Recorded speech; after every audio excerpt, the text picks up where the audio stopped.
Bueno, ya estamos.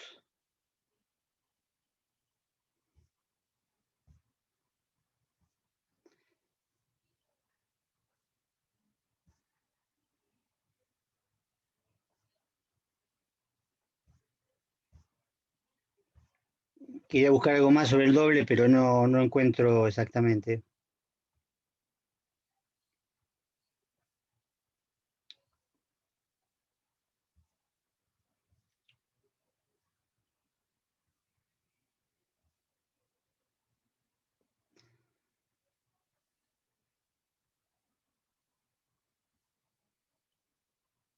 Ya de la encarnación de Cristo y todo eso habríamos hablado la otra vez, ¿no? Pero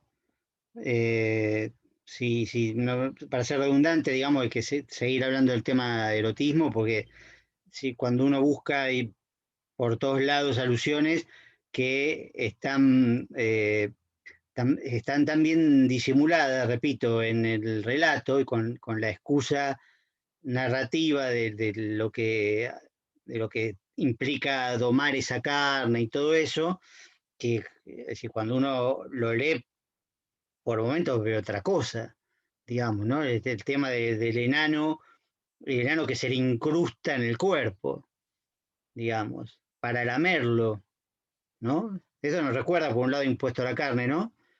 Pero en Impuesto a la carne eran madre e hija, es decir, no hay una alusión erótica. Pero acá el enano que se le incrusta en el cuerpo es totalmente explícito. O bueno, todas las otras escenas cuando hacen alusión al trasero, a ponerse en cuatro, es totalmente explícito y sin embargo uno de primera uno no lo lee en ese sentido porque es coherente con esas extrañas ceremonias que están ocurriendo, ¿no? Es decir, paradójicamente, lo más evidente que es la alusión sexual pasa disimulada por el relato absurdo, ¿no? Por lo más absurdo que está ocurriendo, que no tiene ningún sentido, ¿no? Eso me parece, digamos, un logro en esos aspectos, ¿no?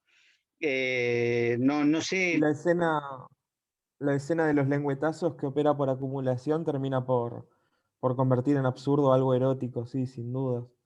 O sea, sí, risible, directamente.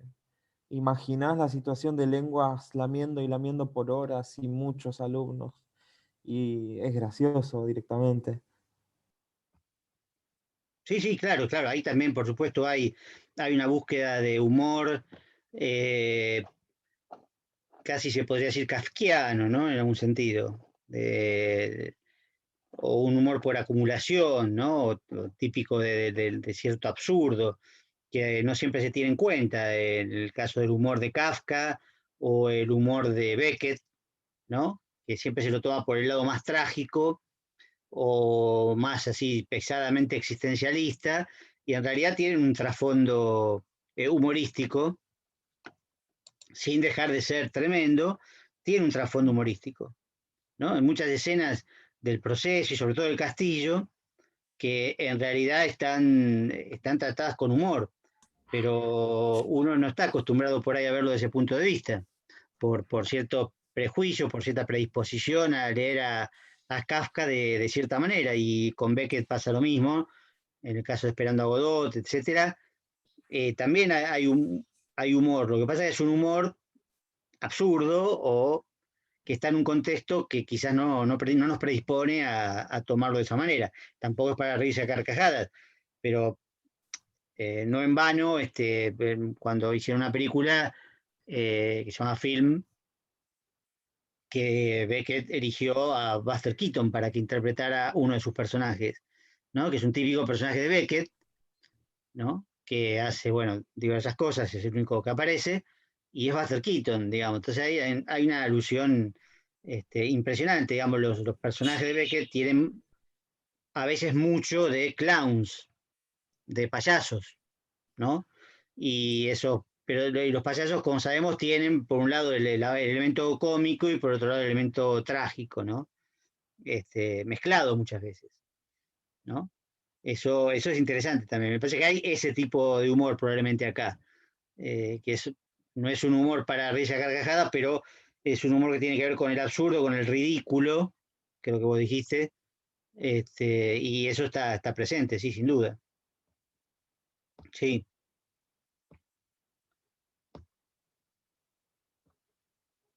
Bueno, eso que decía, bueno, una parte ya casi sobre el final, cuando dice el fondo de la cuestión no es el chocolate.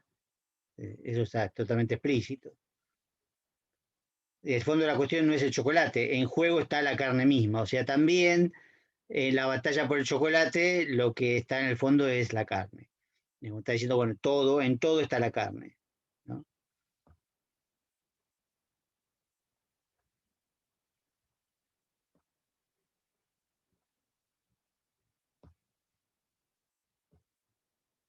Bueno,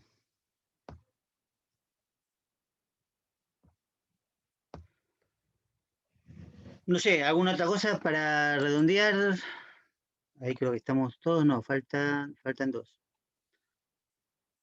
¿Alguna otra cosa más para No, quizá redondear? en mi caso la reflexión final de que cuál es el mayor valor de la novela, que es esto, la carne termina siendo algo material, intrascendente, que el propio padre férreo defensor termina siendo incinerado en un horno, con lo cual no queda ni restos de nada. Entonces ese es como es el colmo del absurdo en general, me parece, porque no hay trascendencia en la carne. La materialidad misma no existe más. Lo que opera es como la cuestión ideológica alrededor, que se imprime sobre las pieles. Por lo menos en René pretende imprimirse. No sé, Sí, pensaba en la colonia penitenciaria de Kafka, ya que lo usamos como ejemplo. Ahí hay una escritura, naturalmente, como sobre el cuerpo, pero acá opera ideológicamente, porque el cuerpo se va muy pronto. Eh, Más si uno es perseguido y está en una logia, una secta que lo persiguen y lo matan y demás. sí, Como que tanta resistencia sobre la carne para que no haya nada al final. sí, sí, y todo, bueno, digamos, como en términos estéticos, volvemos esa teoría, digamos, que él anuncia respecto de Kafka, con donde dice que, bueno, no hay que buscar significados últimos o alegóricos o simbólicos, que lo único que importa es la forma, digamos, ¿no? La forma general y la invención, ¿no? Eso evidentemente se justifica. Es una justificación, digamos, de la novela y de muchos cuentos también. No digo que lean ahora porque tienen mucho para leer, pero si alguna vez les interesa, lean cuentos fríos porque es muy interesante, porque son formas breves, pero que tienen la misma estética probablemente.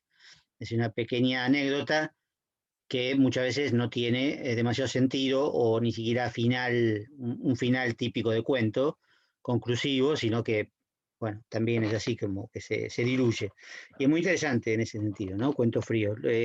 También, bueno, también es un gran poeta Piñera, ¿no?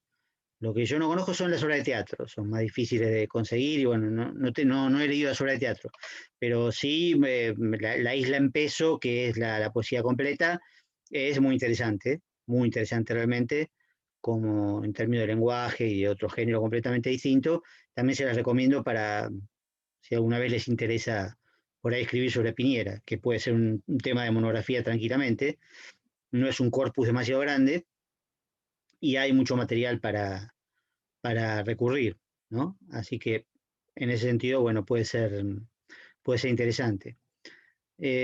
Bueno, por ahí podríamos, en lo poco que nos queda, una media horita, retomar algo de la poesía indígena, ¿no? Qué sé yo. Que de todas maneras, al final, bueno, Andrea hoy retomó también, yo pensé que no iba a tener mucho tiempo, que iba a dedicarse a Hijo de Hombre, porque Hijo de Hombre es larga, es una novela muy compleja y pensé que le iba a dedicar más tiempo a eso, pero bueno, y finalmente leyó justo lo que yo quería leer hoy o mencionar hoy, que era Mapurbe, que bueno, realmente es muy interesante el libro. Se lo voy a mandar igual, se los mando si quieren, porque como tienen que citar cosas que no hayan sido dichas en clase, bueno, les mando el libro de Mapurbe, así pueden tomar alguna otra cosa.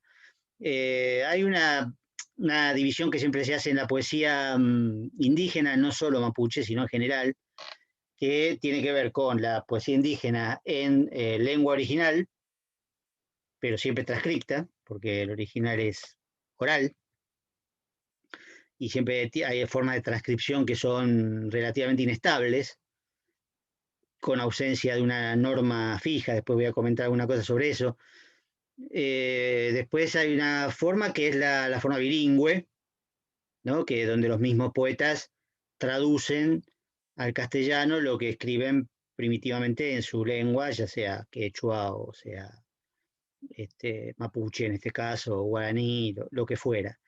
En su momento Arguedas, su trabajo antropológico, juntó cantidades de poesía indígena, generalmente, por supuesto, cantada, ¿no? Originalmente cantada, y se dedicó a traducirlas, ¿no? Entonces hay varios libros de Arguedas que tienen, ¿no? En 2 columnas, la traducción, como siempre, o en 2 páginas, la forma bilingüe, ¿no? El original y la traducción hecha por él. Pero en el caso de los poetas más contemporáneos, se traducen a sí mismos, a lo mejor. Y después está el que escribe solo el castellano, digamos, que no escribe en la lengua original. Quizás porque no la domina, quizás porque no le interesa, o quizás, como en el caso de Ninir, que en realidad lo que hace es una mezcla de lenguas, ¿no? Utilizando palabras originales de la lengua originaria, o neologismos, o nuevas formas, o incluso otros idiomas. Eso se hace en casi todos los países. Hay, por ejemplo, en Paraguay, un trabajo impresionante que hacen escritores como Cristino Bogado, Javier Viveros, que trabajan en guaraní, castellano, y le suman inglés y algunas otras lenguas. Entonces, sobre todo en el caso de Cristino Bogado, hace como una especie de Finnegan's Wake, ¿no? Como la obra de Joyce, que está escrita en un montón de idiomas, ¿no? Y que es intraducible, porque ¿a qué idioma lo vas a traducir? Es muy interesante ese trabajo, porque es como una especie de superación, como decir, bueno, eh, ¿por qué voy a escribir en guaraní? Yo escribo lo que se me canta, y si lo quieren entender bien, y si no lo entienden, mala suerte. Pero son, por supuesto, textos que no tienen glosario, como se decía siempre del indigenismo, ¿no? Las novelas indigenistas son esas novelas que tienen un glosario atrás, ¿no? Porque al usar palabras originales, bueno, el lector, que obviamente el lector de castellano no las entendía, iba al glosario. Bueno, eso ya es una antigüedad, un insulto. Pero bueno, se pueden buscar en internet, que de todas maneras es un glosario global. Esas 3 formas coexisten en la poesía indígena. Después otra distinción que es interesante de hacer, que la hace Walter Ong, ¿no? En ese libro clásico que por ahí habrán leído en otra materia, que es Oralidad y Escritura, donde cuenta, bueno, justamente la historia de la literatura desde el punto de vista de cómo lo oral se transformó en escrito, que son, claro, dos códigos totalmente distintos y con un conflicto permanente. Y él habla de oralidad primaria y oralidad secundaria. La oralidad primaria es aquella que existe en las sociedades donde no hay escritura, que son justamente todas estas culturas originarias, que no tienen forma de escritura de ningún tipo, tienen formas posiblemente de representación o de inscripción, que en algunos casos son bastante misteriosas todavía, como los quipus andinos, que todavía no se sabe muy bien o con total exactitud para qué servían, porque tradicionalmente se consideran que los quipus eran para contar, servían para contar, ¿no? Para numerar. Pero en realidad ahora parece que tienen o tenían otras funciones también. Sin embargo, eso en principio se perdió.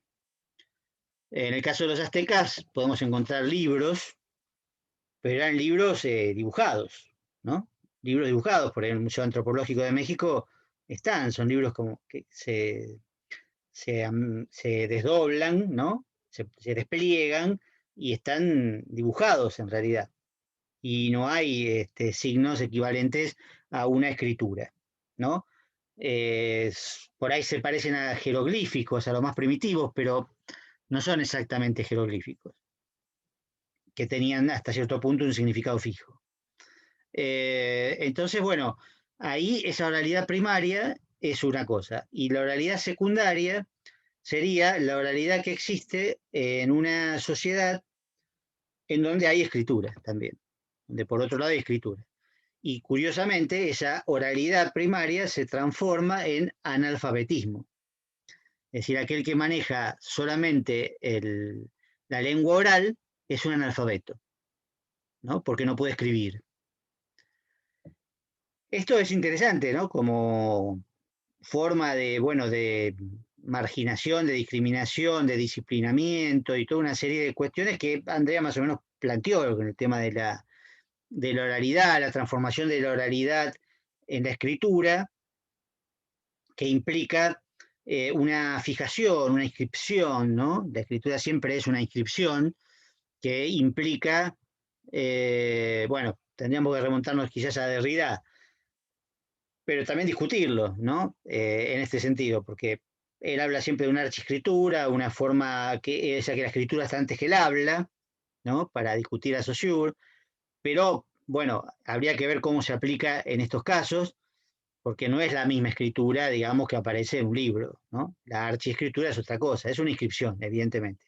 La única forma de fijar signos es mediante inscripción, porque la oralidad solo reside en la memoria, y la memoria entonces implica una relación cercana, corporal, entre los que se comunican, entre los que hablan. El libro, por supuesto, o la escritura, aunque no sea sobre un libro, pero digamos, siempre necesita un soporte material. La inscripción obviamente implica espacialidad, eso creo que lo dijo hoy Andrea. Implica que pueda atravesar el tiempo y el espacio, la escritura. Pero eso no significa que la comunicación sea mejor, solamente por eso. Al contrario, la escritura, como sabemos, nos plantea toda una serie de problemáticas propias, aparte de las problemáticas que pueda tener la oralidad. Esto es muy interesante. Hay también casos que me olvidaba de los escritores en portuñol, por ejemplo, ¿no? Que tanto en Uruguay como en Brasil, como en Paraguay, pero sobre todo en las zonas fronterizas, ¿no? Por supuesto, que hay un montón ahora de escritores que escriben en portuñol. En el caso de Wilson Bueno, por ejemplo, escriben una mezcla de castellano, guaraní y brasileño. Un gran escritor muy joven es Fabián Severo, uruguayo de Artigas, del norte, o Artiga, como dice él a veces, escribió en portuñol, tanto poemas, digamos, como una novela muy hermosa que se llama Viralata, que está escrita en portuñol. Y ahí se produce justamente una especie de paradoja en el hecho de que una lengua que es esencialmente oral, como el portuñol, que es una lengua franca, por supuesto, ¿no? Pero que es oral y es inestable, se estabiliza en la escritura. Pero lo que hace Fabián Severo justamente es que la escritura también sea inestable. ¿Sí? Es decir, entonces usa palabras escritas de distinta manera, incluso a veces en la misma página, ¿no? Por ejemplo, en la misma página puede aparecer Montevideo, ¿no? En castellano, o Montevideo, ¿no? Que sería en brasileño. Y así un montón de palabras, verbos o lo que sea. Algunas que no son ni castellano ni brasileño, sino una combinación de ambas, más o menos fonética, como una transcripción fonética, digamos, y entonces convierte a lo que sería un sistema de fijación, que es la escritura, en algo inestable, ¿no? En algo inestable que además a veces cuesta entenderlo, ¿no? Y donde el sonido importa, como en la poesía, importa mucho el sonido. Pero bueno, estos son ejemplos, digo, de la variedad de literaturas que hay en la actualidad, que no es lo mismo que en la década del 20 o la década del 30 o la década del 50, sino que ahora hay variedad de posibilidades para estudiar y para acceder a ellas, digamos, ¿no? El caso del portuñol es sumamente interesante, como es parecido al chicano en la frontera entre México y Estados Unidos también, ¿no? Que es el que tanto estudian los teóricos de la descolonialidad, etcétera, que es el lenguaje chicano, las novelas escritas en chicano, o en Spanglish también, pero bueno, eso no tiene por ahí no tuvo mucha repercusión, pero son lenguas francas que tienen cierto prestigio, digamos, por el hecho de que están situadas en el norte, pero resulta que para nosotros el portuñol está acá nomás, ¿no? Está acá nomás en Uruguay, en el norte de Uruguay, y que hay muchas variedades de portuñol, variedades justamente por su inestabilidad, no está fijado en un diccionario, una gramática, aunque hay intentos, por supuesto, de hacer gramáticas y vocabulario de portuñol, pero no tiene sentido, porque aquí lo vas a traducir.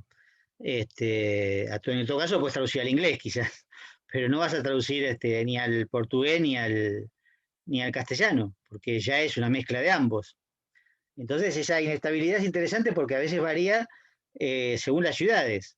O sea, en el norte de Uruguay se habla portuñol porque, por ejemplo, en Artigas o Artiga, directamente no hay frontera prácticamente, ¿no? Cosa que hemos visto ahora con el tema del coronavirus, ¿no? Que se ha visto. También pasa con nuestro país, ¿no? Digamos que la frontera a veces es un río, un pequeño río, pero en el caso de Artigas no es nada, es una calle, digamos, ¿no? Es una calle que ni siquiera tiene aduana, ni siquiera tiene aduana, porque es un chiste ponerle aduana a eso. Hay aduanas, por supuesto, pero en la práctica no, como que no funcionan. O bueno, es una forma de recaudar, digamos, si ponen una aduana es para recaudar la coima de los que pasan contrabando, digamos, ¿no? Y van a comprar al otro lado y para pasar tienen que tirar unos mangos al que esté ahí en la aduana. Pero en realidad no hay nada, no hay ni una barrera, no hay nada. Eso en Artigas y en otras ciudades donde se habla seguramente otras variedades de portuñol que por ahí a lo mejor no es que no se entiendan entre sí, seguramente terminarán entendiéndose, pero es sumamente interesante el fenómeno literario, bueno, en principio es un fenómeno existencial, por decirlo así, o vivencial, pero también cómo se reproduce en la literatura, ¿no? Y acá en el caso, bueno, de la poesía mapuche, yo tenía intención justamente de leer un poco más de Mapurbe, pero bueno, finalmente lo hizo Andrea. Lástima que no subió el libro, pero después se lo mando. Tengo sí el de Lautaro, el otro poema de Lautaro, a ver Perdón, si lo puedo Pablo, encontrar. Sí. Mapurgo está subido al campus, ¿eh? Ah, bueno, ¿todo el libro?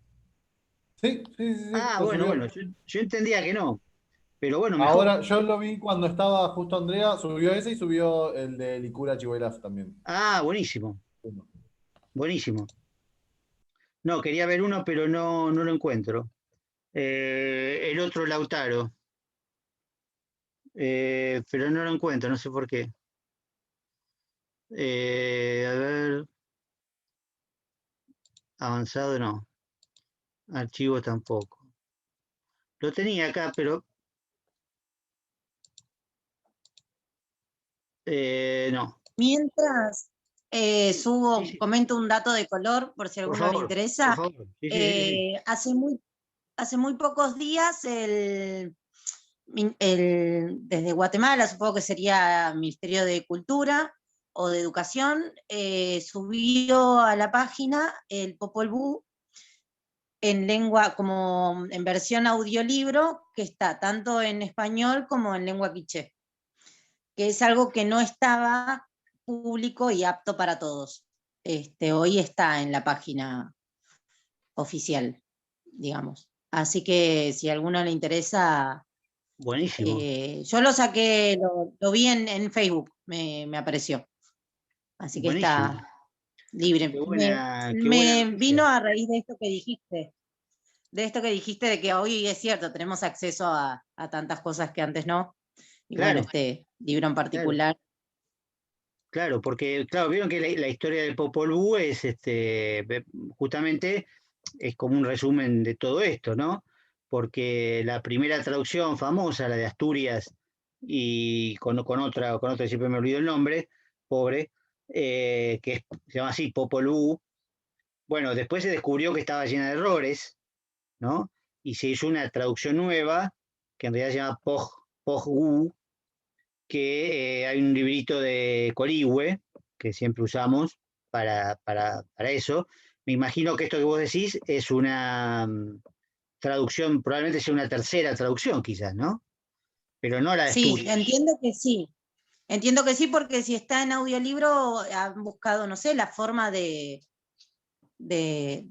no sé.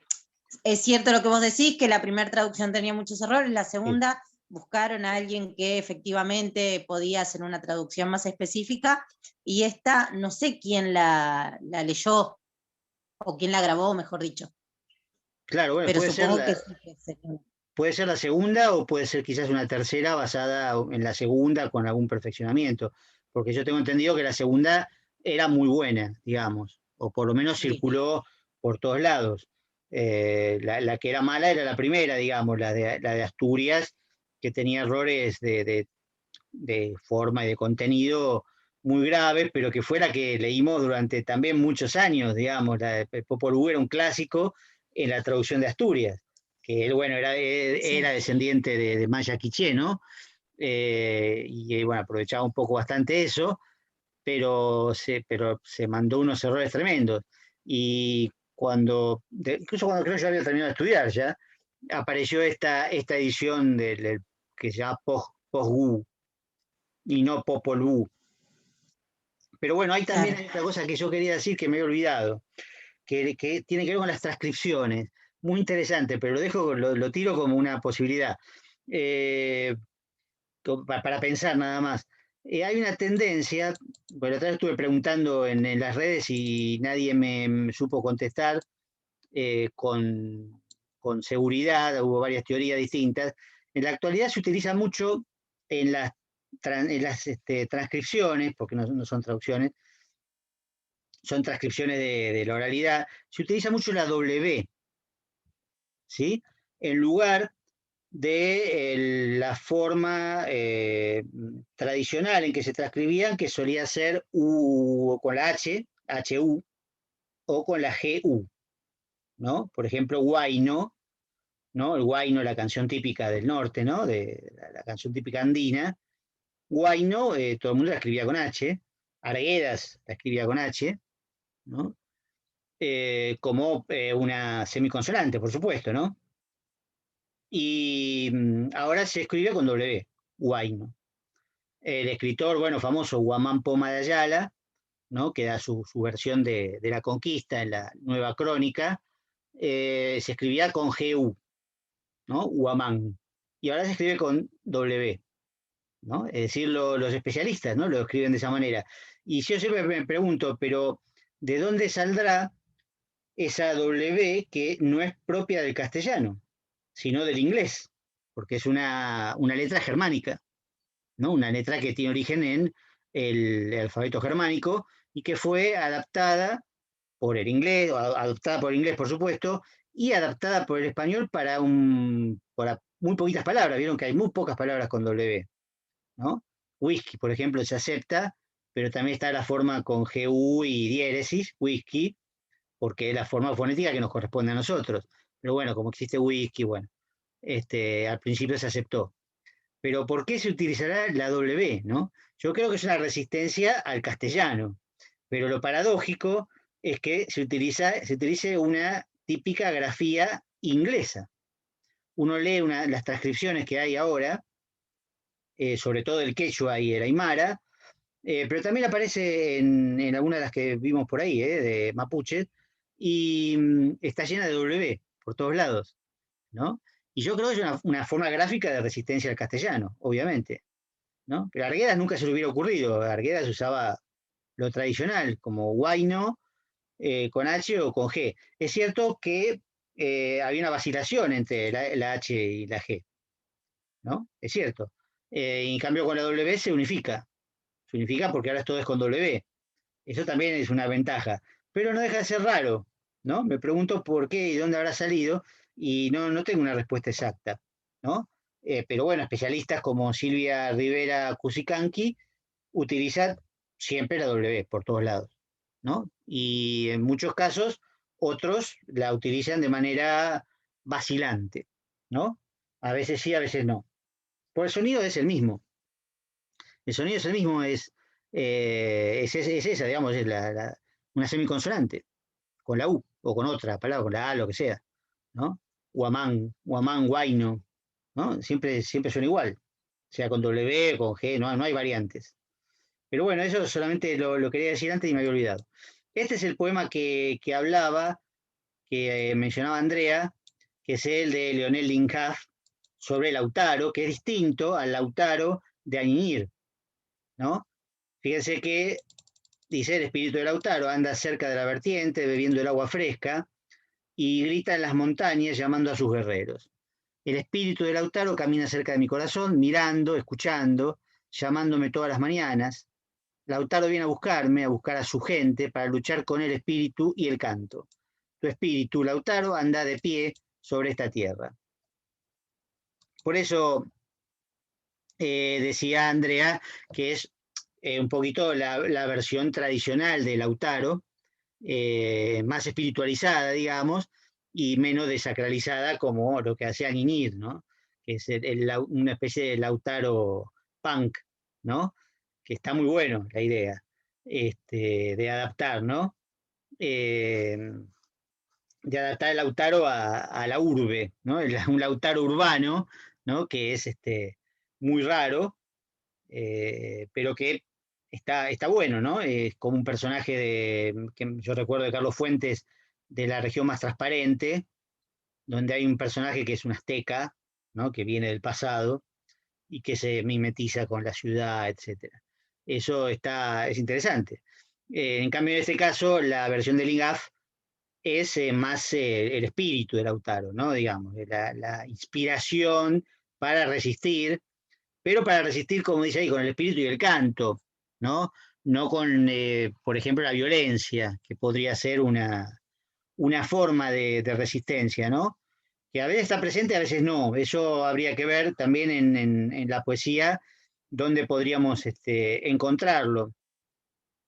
Está en el campus los poemas de Liliana Ancalao.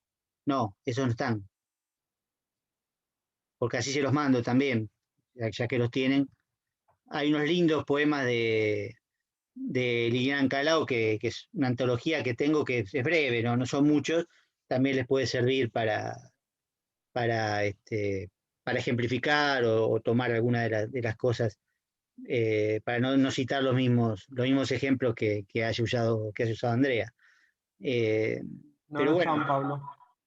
por ahí se los mando, así, qué sé yo, así tiene un poquito más, y otros poemas más también que puedan tener de Lingaf o de Licura. Algunos reportajes también, no sé si habrá en el campus, no me fijé bien, porque yo bajé la selección nada más que hay en el campus, no me fijé que estaba Mapurbe, pero lo debo haber bajado del año pasado probablemente. Pero creo que no están en la unidad, sino aparte, bueno, no importa. Hay unos reportajes también a Licura, donde habla de la oralitura, o explica lo que es el oralitor, ¿no? En el sentido de, bueno, de tratar de retornar a la oralidad primitiva, aunque sea en castellano, ¿no? Es decir, permanentemente tratar de leer los poemas, no solo de publicarlos de forma escrita, porque además Licura tiene traducciones en todas partes del mundo, es un poeta súper conocido.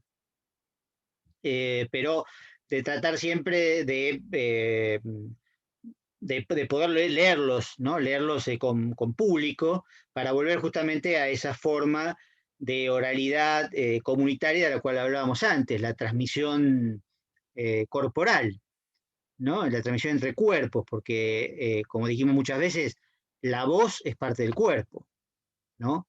Y aparte, bueno, por supuesto, la presencia misma, que, bueno, justamente en la virtualidad nos han reducido a imágenes, ¿no? La virtualidad nos ha considerado estos pequeños cuadraditos, donde, bueno, uno por ahí se viste de la cintura para arriba, digamos, está bien, la comodidad está buena, pero en un fogón, digamos, bueno, uno pone el cuerpo, ¿no? En una comunidad pone el cuerpo. en una clase pone el cuerpo, de alguna manera, ¿no? De poner la voz, pero también pone la gestualidad más completa de todo el cuerpo, no solo de las manos, que yo trato siempre de hacer algo para que no parezca un personaje de la carne de René, ¿no? Así, sin brazos. Y trato de por lo menos mostrar las manos. Pero bueno, es la virtualidad por ahora. Y bueno, la oralitura de alguna manera implica eso, es decir, la comunicación frente al otro, la presencia del otro, la presencia de uno mismo y la evocación, por supuesto, de la presencia de los antepasados y todo eso, que es importante. Es decir, una temporalidad, por un lado, suspendida, ¿no? En ese momento del fogón, digamos, como que el tiempo no existe y al mismo tiempo el tiempo está como, no diría pelmazado, sino como intrincado, ¿no? Entre el pasado, que está presente, ¿se acuerdan que habíamos hablado muchas veces del pasado que ya fue? El pasado no existe más, porque el recuerdo no es el pasado, la memoria no es el pasado, son en todo caso imágenes o palabras que representan el pasado, pero en esta cosmovisión no es exactamente así. El pasado está presente, de alguna manera, los antepasados están presentes y se puede hablar con ellos y se puede recibir también comunicación de ellos, ¿sí? Así como los demás objetos vivientes o no vivientes del mundo también tienen una forma de vida, ¿sí? Igual o parecida a la nuestra. Después vamos a hablar un poquito más de eso, quizás con más tiempo, con algunos conceptos antropológicos muy interesantes, muy contemporáneos, digamos, respecto del famoso animismo, de que se supone que todos los indígenas eran animistas y qué sé yo. Sí, puede ser, pero es una palabra anticuada. Es decir, pensar que todas las cosas tienen alma o son dioses. Sí, está bien, puede ser.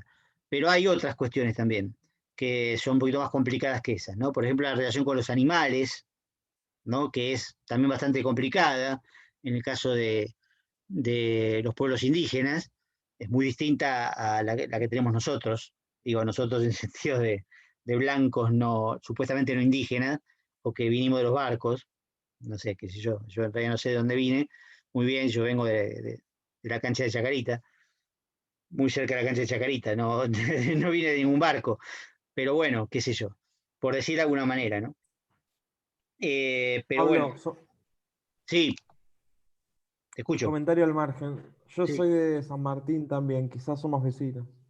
Y puede ser, ¿eh? Puede ser, sí, no, yo hace mucho que no vivo allá en San Martín, pero sí, yo vivo en Somos Villa tres. Maipú. En Villa Maipú, a 7 cuadras de la cancha de Chacarita y a 10 cuadras de la capital. Sí, ¿quién? ¿José Ignacio también de San Martín? No, No, yo, Joaquín. Ah, Yo soy de Suárez. Yo soy de bueno, Suárez. ahí nomás. Ahí nomás. Bueno, San Martín es mirá, grande. vecino. San Martín es grande, Después nos pero vamos a somos poner vecinos, sí. en contacto. Somos vecinos tal cual, sí. Igual es grande San Martín, ¿no? Eso es cierto. Pero sí, yo, José Suárez, iba mucho. Pues cuando iba a la Colimba tenía que pasar por ahí. Y sí, claro. Bueno, Villa Maipú, ahí está en la cancha de Chacarita está todavía ahí, ¿no? Pero yo hace mucho que me fui de ahí. Y después la casa esa, de la casa de mis padres, se vendió también, así que ya no me quedan lazos y no, creo que no volvería probablemente porque es demasiada nostalgia. Pero bueno, vamos a ver un poco eso, esa cuestión, incluso de la nostalgia también, cómo se altera en la medida en que el tiempo cambia de sentido, ¿no? Y el pasado empieza a ser presente y quizás futuro, ¿no? Esto Andrea lo dijo, pero bueno, es algo que se puede buscar o rastrear en los